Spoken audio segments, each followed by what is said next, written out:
प्यार से बंधे रिश्ते के इस नए प्रोमो में कहानी ने भावनाओं की गहराई को छू लिया है। ये सिर्फ एक एपिसोड नहीं, बल्कि एक भावनात्मक तूफान है जिसमें हर किरदार का असली चेहरा सामने आने वाला है। रिश्तों की डोर अब बहुत नाजुक हो गई है और काव्य की चालें इस डोर को तोड़ने के लिए तैयार हैं। घर का माहौल पहले जैसा नहीं रहा, जहां कभी प्यार, अपनापन और मुस्कुराहट थी। अब वहां हर कोने में तनाव और जलन की परछाइयां हैं। काव्य की आंखों में वो पुरानी मिठास अब नहीं दिखती। उसकी जगह अब एक जहरीला इरादा ले चुका है। सांची को इस घर से निकालना ही है। कहानी में अब काव्य का असली रूप सबके सामने आने लगा है, लेकिन वो इतनी चालाक है कि कोई उसकी असलियत को समझ नहीं पा रहा।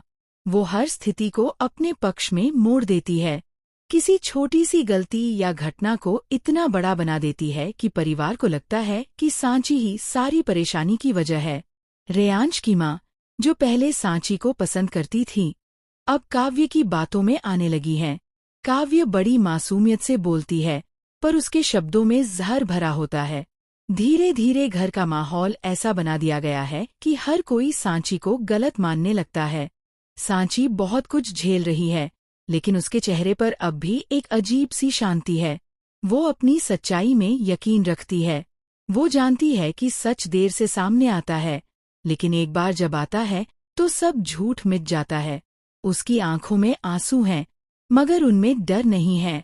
वो अब पहले से ज्यादा मजबूत हो चुकी है। रेयांश का किरदार इस वक्त सबसे उलझा हुआ है। उसका दिल सांची के लिए धड़कता है, लेकिन दिमाग काव्य की चालों में खसता जा रहा है। वो सब देखता है, सब महसूस करता है, पर कुछ बोल नहीं पाता। उसकी ये चुप्पी अब धीरे धीरे सांची के दिल को चोट पहुंचा रही है।